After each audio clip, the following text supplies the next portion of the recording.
Well, hello, hockey fans. Welcome back to the Hockey Writers Live. Already April the 8th, 2021, just a couple of days away from the trade deadline. And figured this would be a really good week to bring on, talk about the Chicago Blackhawks. And our guest this week, we're honored to have Ben Pope, who covers the Blackhawks for the Chicago Sun-Times, joining us. Hey, Ben, thanks for joining us. How's it going? I'm great. Thanks for having me on. Well, we appreciate you doing this. I guess just the first thing I want to ask you, just how are you doing and how is it covering hockey in a pandemic?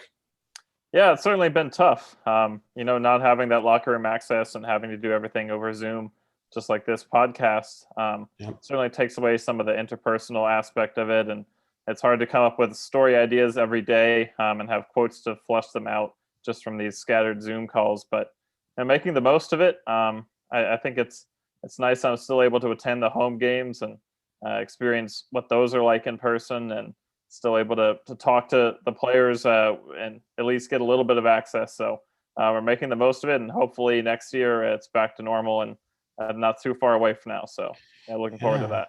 It seems like we're getting slowly back to normal. I know some teams are doing road games again, a little bit by little bit. I know vaccinations are a big thing, but I know obviously the Vancouver situation is terrible and we wish nothing but the best there. But just as an overall whole, recently it seems like the teams are doing a much better job. So it feels like, do you agree that we're getting back to normalcy a little bit? Maybe by next year we'll be most of the way back? Yeah, from what I've heard, the league is expecting to have pretty normal policies as far as media next year, and that tells me that they're expecting to have pretty normal policies in every regard Hmm. because we're not one of the highest priorities. So, No, not um, at all. yeah, certainly a lot of people are getting vaccinated. I don't think Mhm. that many NHL players have yet, just because it's difficult during the season to do that. But I know that Jeremy Colleton said yesterday that he'd been vaccinated, and some of the other staff members on the Hawks had been. And I think once this season ends over the summer, we'll probably see the vast majority, if not all, NHL players vaccinated. So, Yeah. and I think that's really the key to being back to normal next year. Yeah, I know a couple of head coaches have mentioned it. I know a few other players have, and other players have got plans in place. I know they're thinking of their families as well. So yeah, it's definitely on a good scale for sure. Guess first things first with you, Ben. With the Blackhawks are playing the Dallas Stars. They coming off a 4-2 win on Tuesday night and another huge game tonight. Just what were they able to do on Tuesday night to come out on top, and then what do they have to do to make sure that they sweep that series? Well, it's obviously been a pretty tough month for the Blackhawks. They were 4-11 in their last 15 going into Tuesday's game, but they started to kind of turn it around on Saturday against the Predators. I think they lost that game 3-0, but Mhm. they had the majority of possession and scoring chances, and I thought they had more urgency and energy in their game than they've shown in weeks. And they were able to carry that into Tuesday's game and finally get the reward for it, which was something they desperately needed. Had Mhm. a good start, a good first period, which has been the biggest problem recently, and carried that forward. Obviously, the third period, the Stars came back and tightened it up, but thought it was overall a pretty good performance from the Hawks. Kirby Doc took a really big step forward on the first line, and that's the kind of contributions they'll need if they're going to keep in the playoff hunt, getting a guy like him to really contribute, considering their center issues of late. So certainly a step forward for the Hawks, and they'll need another similar effort in the second game of the series. Ben, how has Doc looked to you? Obviously coming off that gruesome hand injury, figured there might be a little bit of adjustment trying to work his way back, but just what have you seen from him since he's returned? Yeah, I think he's been fine. He hasn't made any bad mistakes. He hasn't been bad or anything. Just a little quiet, maybe not as impactful as we got used to seeing in the playoffs last year. And I think that's because the wrist is still hampering him. He talked the other day about how it still hurts, and he still doesn't have full confidence in its ability to hold up, and that's affecting his shooting and his sort of operation in board battles and other contact situations. So I think that is still holding him back. The Blackhawks say there's no risk of re-injury or a long-term damage to it by him playing on it now, but he's not fully at 100%. But I think Mhm. also in time, as it gets more comfortable and as he just sort of gets back up to speed and gets back in a game rhythm, he'll get better. And we saw him take the first step towards that the other night. So I would expect over the next month, as the regular season comes to a close here, that he'll get progressively better as we go. Mm. Absolutely. And the series that's coming up after Thursday with the Stars, 2 huge games in Columbus against the Blue Jackets, another team that's trying to chase down that final playoff spot.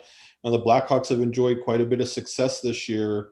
A couple high-scoring games, couple low-scoring games. Kevin Blanken playing against his buddy Jonas Korpisalo a lot. What do you expect from these 2 games in Columbus? Just how big are they in the grand scheme?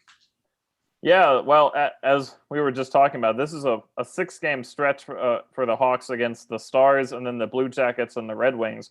And honestly, almost all of their wins this year have been against those 3 teams. So they came into this stretch really needing to take advantage of a more favorable little stretch in the schedule here. And the Blue Jackets are part of that. Like you said, they've done well against the Blue Jackets this year. I think they've won the last 3 meetings, and they'll need to keep that up. I feel like every game in this division is pretty tough and tight checking. So it's not like they're going to blow anyone out. And the Hawks being below 500 are not exactly in like the Lightning position to take anyone easily, but they definitely need to try to win this Dallas game and then those 2 Columbus games if they're to sort of keep up with Nashville and stay in the hunt for that 4th playoff spot. And Ben, speaking of the Predators, after that stretch that you just mentioned, where the Red Wings are involved, it's 3 straight games against the Predators, 1 in Nashville and 2 in Chicago. And that leads to after the trade deadline as well. So you want to talk about a season-defining moment, it's right there. And then their schedule gets really tough, having to play the likes of Florida, Carolina, and Tampa Bay after that. So on the trade deadline, are you expecting anything big to happen? And they're only 2 points out right now. They're certainly in this race. Do you feel like it's just more of a maybe they can add a piece to try to help out? Like, what are you hearing right now? It doesn't sound like they're very likely to add a piece. And if they do, it'll be a younger player with term left in his contract where they're eyeing him as a guy they can build around in future seasons. They're not going to bring in any rentals or anything for this year. I think they're realistic in knowing that this year isn't really about making the playoffs. And there's no real use in giving up assets to try to commit themselves to that.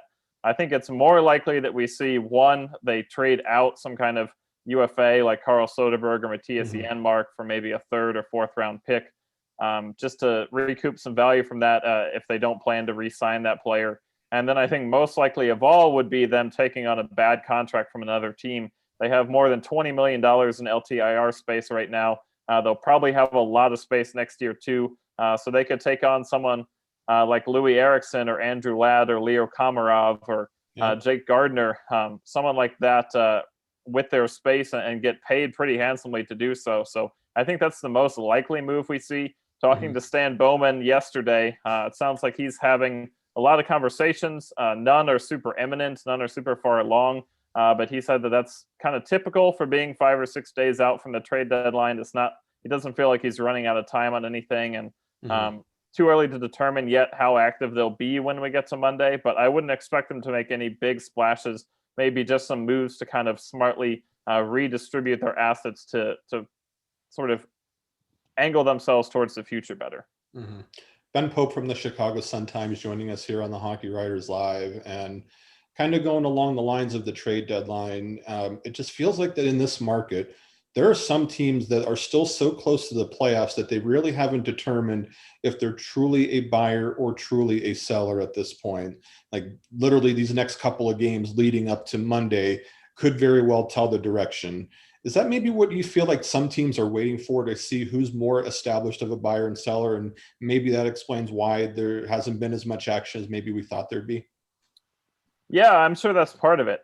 With a shorter season, there's less of a sample size coming up to this point. So yeah, teams may not be as certain about what their status is as they normally would be when we get to this time of year. I think the biggest factor is the salary cap situation, though. With it being flat this year, we're seeing half the league pretty much right up against the cap or over it and using LTIR space. So very few teams have cap space. So that's really been part of the issue. The Hawks are in the great minority of teams that do. And so for those teams that are up against the cap, we could still see them make additions, but they would need to probably move someone out first in order to bring someone in. And that's where the Hawks situation comes in, where they could help a team in that situation. But I think that kind of logjam of that we can't just make one trade, we have to make two, that a lot of GMs are looking at, is part of why we haven't seen much yet and why we might not see as much activity in general over the entire sequence, even through the deadline, as we normally do. James Duthie or whoever hosts on Sportsnet, good luck to you. Godspeed. Hope that you get some activity on Monday, because if you're not, I'm going to feel really bad for how you're going to try and cover 8 hours on trade deadline Monday. But here's hoping that we get some action. See how it goes. But just a couple more for you here. Just a couple of individual player situations that I think are very interesting. Kevin Blanken, and for those that don't really watch the Blackhawks that often, I think the Blackhawks came into the season with a goaltending question. And here comes Kevin Blanken out of nowhere to just take the bull by the horns and just do wonders to put the Blackhawks in the current position they're in. I know that Kaprizov is probably your runaway Calder winner at this point, given the season he's had. But how much consideration should Lankinen get in that award, do you think, Ben? Yeah, I think Lankinen should get consideration. And I think you're right that Kaprizov will probably win, but I wouldn't be surprised to see Lankinen potentially come in second. I think he's been the biggest surprise for the Hawks this season, and the biggest reason why they've been competitive and why they've exceeded expectations. We've seen him flash elite skills in the past, like in the World Championships a couple of years ago. But for me, the most impressive thing has been how he's been able to maintain this. The Hawks have been riding him hard. He's been starting almost every game lately. I think it's 10 of the last 12, and that's in a condensed season too. And yet he's in his past 7 games, he has a .932 save percentage. He went through a little bit of a lull in March, but he's now back at it, and he has such a positive attitude and such a hard work ethic. He hadn't actually played a whole lot the past couple of years in the minors. He'd only started 25 and 21 games each of the past 2 years. So for him to come in now, he's now started 28 and counting in just the 3-month span for the Hawks, and be as consistent as he's been is really impressive. He is a little bit older, as Kaprizov is, than some rookies at 24, I believe, but he's been a big surprise and sort of cemented himself as a guy the Hawks can build around in future seasons. Very well said. It's just been, every time I've watched him, he's just been very impressive. Patrick Kane's another one that obviously gets a lot of attention. Just the incredible season he's been able to put together without Jonathan Toews, with a lot of kids in the lineup. Again, if the Blackhawks make the playoffs, I know your McDavids of the world are probably a lock to be at the top of the Hart race, but shouldn't Patrick Kane be in that conversation too, especially the way things have gone this season?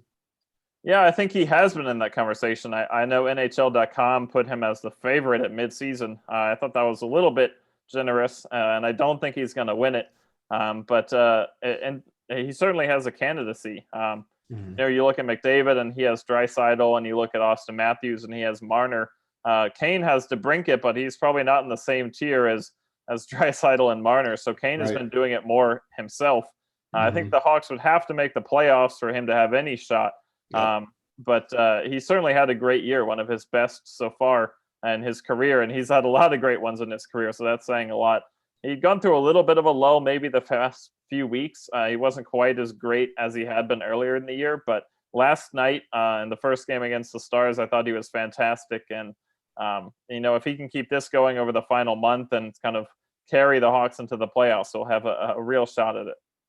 Another guy that I am insanely curious about, because I covered him in junior a little bit, and I thought he was going to get drafted late, but he never did, went overseas, and now he's with the Blackhawks, is Pius Suter. Like, how has he been able to do so well, just come right in and make the impact that he's been able to make? Yeah, well, I think Suter's an interesting case. The Hawks have had a lot of success bringing over European free agents. This is the second year in a row they've gotten the Swiss League MVP, and the first one being Kubalik was pretty much a slam dunk. Yeah. And Suter's been maybe not Kubalik level, but he's been pretty good. He just does the sort of overlook things well. He's really good at retrieving pucks off rebounds and in board battles and such. He gets to the net front. He scores ugly goals. He's not a flashy player. He doesn't have a great shot, or he's not going to deke anyone out, but he does the dirty things well, and he has some offensive touch, which I feel like a lot of guys around the league who you would say do the dirty things well don't have as much. So that combination has made him a pretty effective player for the Hawks. He's never going to be a star, probably not suited to be a first-line guy long term, even though he has been on the first line a good amount this year. But as a second or third line center, he could be a pretty long-term piece for them. I think he's been a solid addition. And what do you make of Alex DeBrincat's rebound season this year? Last year didn't have quite the numbers that you normally expect to get, but he seems like he's back in form. Where do you feel like that the biggest change has been in his game? Well, DeBrincat was very open that last year was tough for him. I think he probably deserved better than he got. He definitely had some bad luck in play, but he just wasn't finishing as much, wasn't quite as dynamic as he had been. And he said he worked all off season during COVID and everything, just shooting the puck hundreds, thousands of times a day, just over and over and over, really perfecting that part of his game and getting his confidence back in that. And it certainly worked out. He's definitely gotten better luck this year. That's definitely part of it. He's gotten some kind of freebie goals, but he's also gotten some nice goals. Like last night, we saw him snipe it off the back bar, and he's gotten back to the elite level that we got used to him in his first 2 years in the NHL. So it's been a really impressive rebound year for him, and he's shown that he can be sustainable, that he wasn't just an early career wonder, and that he can be a centerpiece for the Hawks to build around. Absolutely. So at this point, Ben, we have a couple of our Blackhawks Banter writers on here, and they're each going to jump on one at a time to ask you a particular question that they're interested in. So we're going to go ahead and bring Gail on whenever get a moment here. And when she jumps on, she is going to ask you a question. So Gail, if you can hear us, there she is. Go ahead, Gail. You got a question for Ben. Hi, Ben. How are you tonight? I'm great. How are you? Good, good. All right. I'd like to ask you a question having to do with the defensive prospects that are on the Blackhawks. We know that we have Wyatt Kalynuk, who just played in his fourth consecutive game, and of course, 5 altogether with the NHL. But then you also have Ian Mitchell, who he's sitting out now, but he played 32 games at the start of the season, and Nicholas Bodin, who is in the similar situation, having played 14 games. So I'm just wondering if you could talk a little bit about Kalynuk's time, what you think of that, and when you think that these other 2 defensemen, Mitchell and Bodin, might get back into the lineup. Yeah, I think Kalynuk's been pretty good. His underlying advanced numbers haven't been great, but I think he's held his own. He looks confident.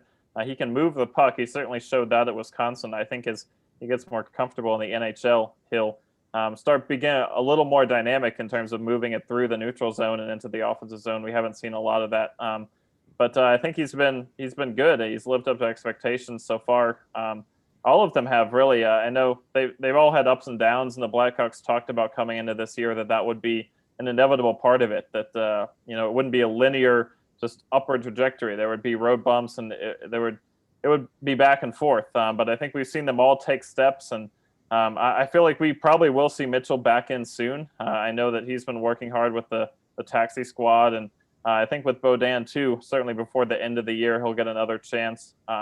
I think the Hawks are pretty satisfied with what they've seen from all of them, especially from guys like Bodin, whose stock had maybe fallen a little bit last year and has really bounced back this year and reproven himself that he can be a part of the team, a significant part of the team moving forward. So I think we'll see a good amount of all 3 of them down the stretch, especially if maybe a veteran defenseman gets moved to the deadline, which could happen. I wouldn't say it's super likely, but it's possible.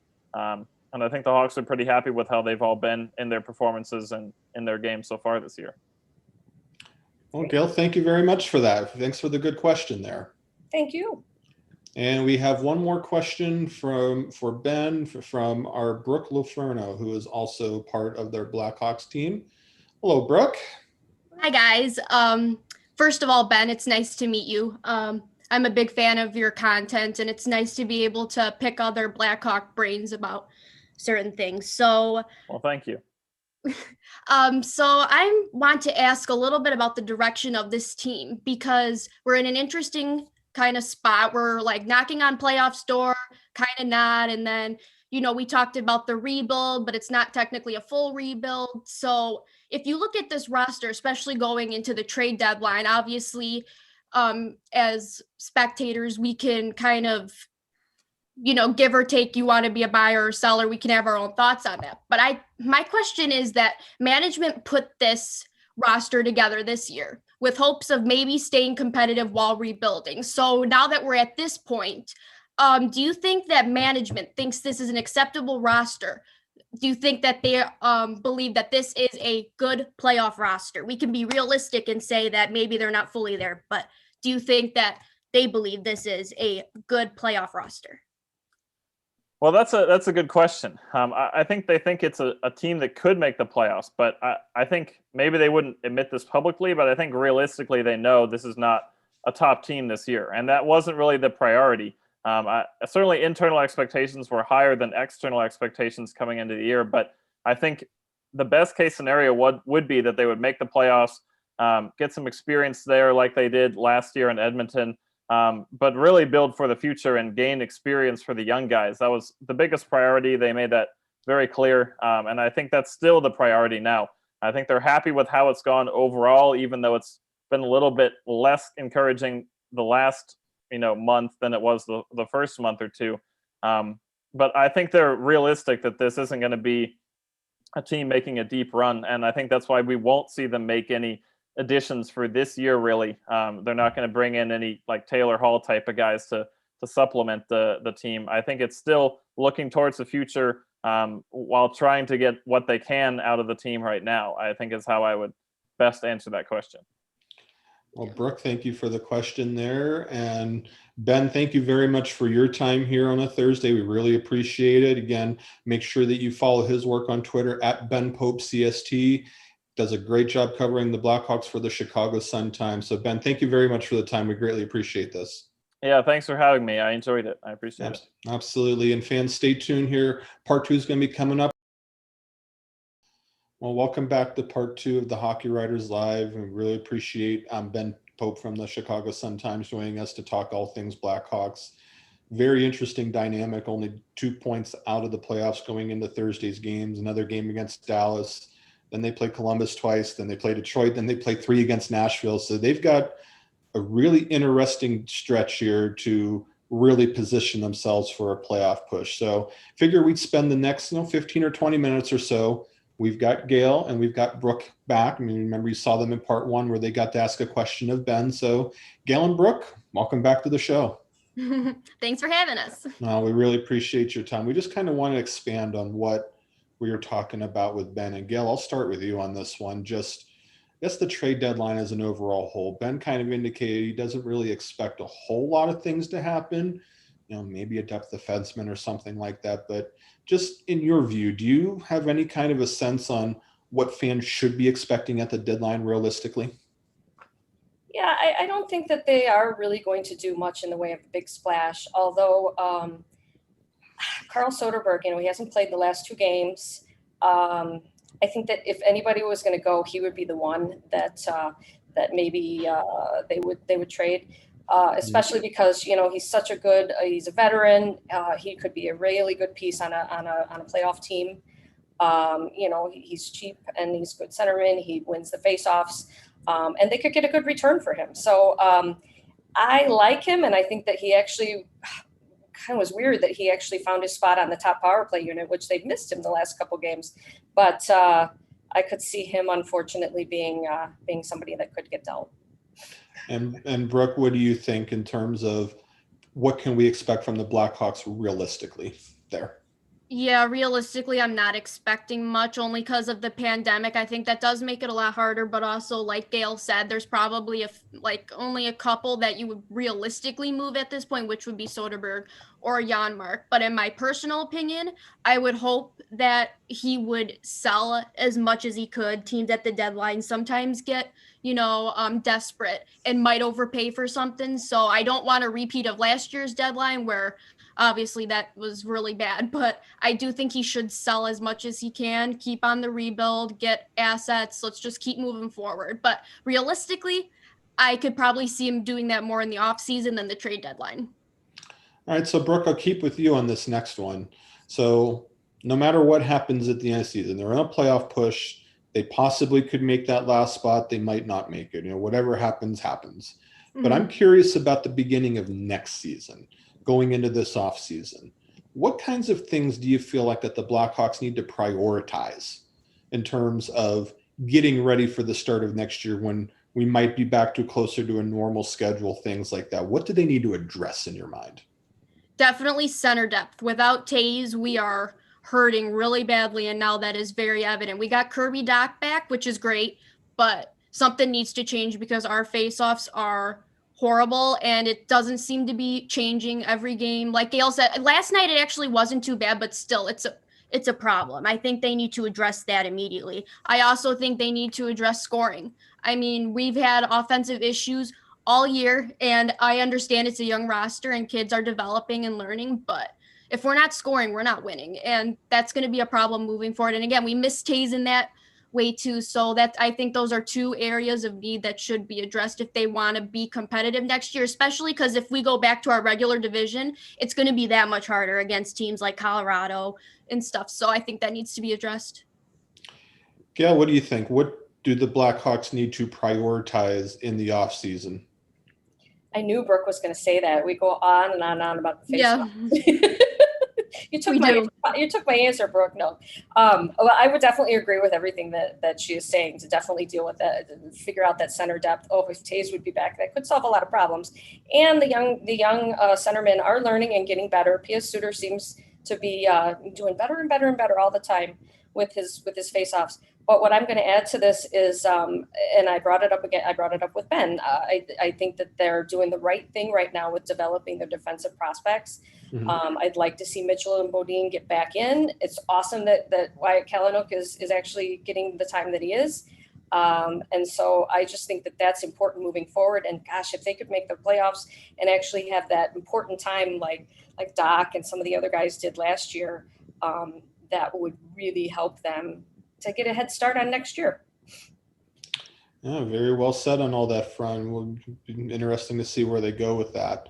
So Gail, I'll start back with you again on this one. Got to go on about Kevin Blanken. I mean, my goodness, just the way that everyone expected the season to begin goaltending wise. And here comes this guy who's just come in. You know, Ben said that he'd finish possibly second in the Calder voting behind Kaprizov. Just where did he come from? I mean, how surprised were you that he's been able to do what he's been able to do so far? None of us predicted this. We all thought it was going to be Delia and then Subban and maybe Lincoln would get some time, you know? And so the fact that he came out of, you know, and gosh, was it the 2017 or the 18 Worlds where he did so well? You know, that was a little hint of things to come. But man, he really has taken off. I want to say, and gosh, I could be wrong here, but I'm pretty sure he's started 10 of the last 12 games. So they are leaning on him. He's taking the pressure in stride. And you watch when he interviews, this is what's good about him is obviously he's talented, right? But he's confident. Yep. And he knows, and you have to have that. And those are two things that just you have to have. And he's got a good combination. And I see a good future for him. And it's awesome that he's taken off like this, because the Blackhawks wouldn't be where they are without his kind of taking things like he is. Brooke, what does he do so well? And you watch all their games. You watch a lot of his games. Like, what stands out? Like, why is he able to be so successful? What is it about the way he plays the position in your mind? Because he is so calm. Sometimes with Malcolm Subban, he seems like he gets really flustered sometimes and gets kind of shaky and then feels like you have no clue what he's doing exactly. But Kevin Blanken does a good job of recollecting himself, even if he does make a bad play, because I mean that's bound to happen, but he doesn't like stay in it. He doesn't get all of a sudden like really rattled and stuff. So I think that has helped him a lot. But like Gail said, we weren't expecting much out of this guy. We were honestly expecting him to be the third string. So he is nice, and he's been a nice surprise. And I have to give a shout out to our goaltending coach, Jimmy Waite. I mean, our goaltending has been fabulous the past few years with Niemi and then Crawford and then Leonard and then here. So I give big shout out to him because this has been a really strong thing, even though it wasn't expected to be this year. And we're really proud of Blanken for that. Yeah, Gail and Brooke joining us are Blackhawks writers, and just make sure that you don't miss out on their show either. They do Blackhawks Banter. You know, that crew, along with Sean and Greg, do a wonderful job there. They keep you in the loop. Gail's an excellent host. Make sure you do not miss that. Don't miss that show. Don't miss our show. Make sure you hit that subscribe button and make sure you hit like on Facebook. You will never miss any of our interviews. So, Brooke, can you fill the fans in on where Jonathan Toews is at? Has there been any update whatsoever as to when we might see him again? No, everything has been very vague. I think the last thing I saw of Stan Bowman when he was asked of it was he said something along the lines of, well, he's not here, so that means he's not ready to play yet. So we're like, okay, thank you for that. We all knew that. But it's been very vague, which I don't know if that's a good thing or a bad thing. Mhm. But it is a little worrisome and scary that there really is like no news or no confirmation. We have no clue what this means, and that's really the toughest part about being a fan through all this, is being worried and wanting to know what's going on, but really not having answers. Gail, do you expect any kind of an update at all, or pretty much what Brooke just said? It's really hard to say. I actually remember Ben, who we just had on, saying that everybody's asking him, and there's not going to be an update until Taze wants to give an update, until Taze is ready to tell everybody what's going on. And that's up to him, and that's up to his timeline. And I guess if you, really, really, really force the issue with me, I would say I don't think we're going to hear anything until the off season, or, the off season, or as the new season gets ready to roll. And Gail, I'll stick with you. I know you mentioned face-offs, offensive production, things like that. Those are the things that need to be prioritized, especially going into next season. Let's focus on the rest of this season. They're only the 2 points behind. Now, if they win their next game and Nashville loses their next game, they're tied in the standings and got that big stretch coming up. What areas of the Blackhawks game now do they need to rectify to make sure they take the most advantage of this upcoming stretch? That's funny. That was a very similar question to what we just had on our latest Blackhawks Banter. If you guys want to check it out, the most recent, what was it, episode 22, technically, I think, Brooke, that we did. Yeah. Mm-hmm. But to me, there's all kinds of things that you guys, just touched on. But to me, I'm going to go with kind of the intangible. I think that this is a young team that hasn't really learned how to win yet, and they're getting there. They put together a good 20 minutes, and next thing you know, a good 40 minutes, but then they can't do the 60 minutes, or they go up 3-0, and then they give up their lead. They have to learn how to win, and they have to learn how to put together that killer instinct and to be confident and believe in themselves and believe that they're going to win. Because I think that they do have the talent to do it. Granted, they're young and they're still making mistakes, but I think that they have the talent to do that if they believe in themselves and if they kind of get on a roll. And so we'll see. What do you think, Brooke? Yeah, I agree with Gail. A lot of it, I mean, besides the face-offs and the scoring, which is still an issue, but consistency is a major issue with this team too. Like, they either don't start on time and then all of a sudden come alive in the third, or they start out really good and then disappear by the third. So there's never really any consistency there, and I think that's definitely what's hurting them. They're having a hard time going on hot streaks when you can't consistently put things together, and I think that's kind of why Nashville has been all of a sudden going up there, because they've been able to consistently put together a hot streak. So they definitely need to figure that out, because it gets really frustrating when you see some of their shifts and you're like, oh my gosh, where did this Tampa team come from? And then they'll just come out and then you're like, okay, now where did this Buffalo Sabres type team come from? It gets so frustrating. So yeah, definitely consistency is going to need to happen if they want to make a serious run here. All right, I got 2 more questions for both of you. So Brooke, I'll start with you here. I'm going to ask both of you to get out your red pen and your teacher. You're going to be able to grade here. Mm-hmm. Grade Jeremy Colleton's performance this season. You know what? I'm going to say a C+. I mean, you can't deny that the team has done a lot better than what most expected, but in all honesty, I think a lot of the bad starts, the inconsistencies, all that kind of stuff does come back to coaching a little bit. And sometimes he puts out lineups that you're like, okay, why is this happening? Why is Camp the second line center? Why are we doing why is he out there in overtime? I don't know. There's just still a lot of things that I think probably if were changed with his coaching style that would benefit the team. But like I said, he's done better than what we expected, but I don't know. There's still a lot of kind of bad juju there. So I'll say a C+. All right, Gail, are you going to agree, or are you going to go on your own with a grade for Jeremy Colleton? I am probably the biggest backer on our Blackhawks hockey writers team of Colleton.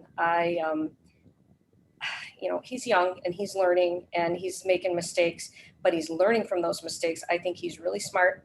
And I think that he's going to be a good coach in the long run. And I think that he is already is a good coach. And he's going through his growing pains just like everybody else. And he's got this young team to work with, but he's making strides.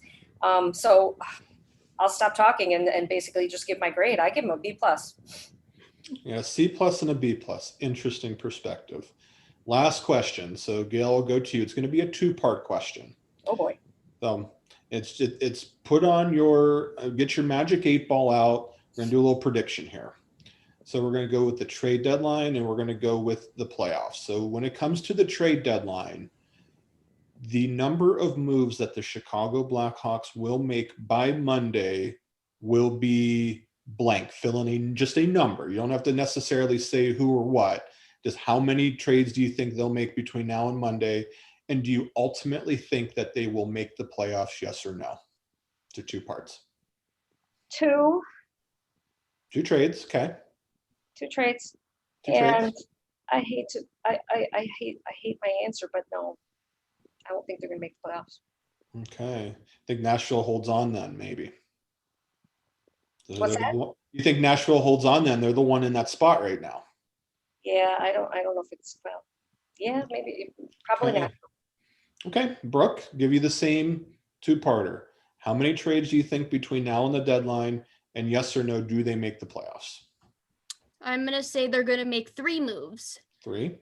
And I'm going to say, honestly, yes, I think they will make the playoffs, which is honestly weird. Yesterday, I would have said no, but today I'm going to say yes. And I'll kind of end it by saying I think they fall a little bit short. I think they're going to make a heck of a run. They're going to take advantage of this little stretch of schedule with Detroit and Columbus, and they're going to try to anyway. The opportunity is certainly there, but I think their season is going to be decided by that little 3-game set against Nashville in a row. If they can come out of that somehow, you're going to be really into it here. But be interesting to see. Gail, Brooke, really appreciate you joining our panel tonight talking Blackhawks. We very much appreciate it. Thank you for having us. Absolutely. Make sure you don't miss out on their show, Blackhawks Banter. New episode drops once a week. They do a fantastic job with it, and fans just enjoy what's about to happen here. We really don't know what's going to happen with this trade deadline. It could be dead. We could get some instant fireworks if a surprise trade happens. Taylor Hall's name is out there. Kyle Palmieri's name is out there. We certainly do expect some moves, but when is that going to happen? We really don't know. That's what makes this whole thing intriguing. So stay with us here at the Hockey Writers. We're going to keep everybody up to date. We'll be back next week here with another episode of the Hockey Writers Live. But in the meantime, have a good night. Stay safe, stay healthy, and we'll see you next time.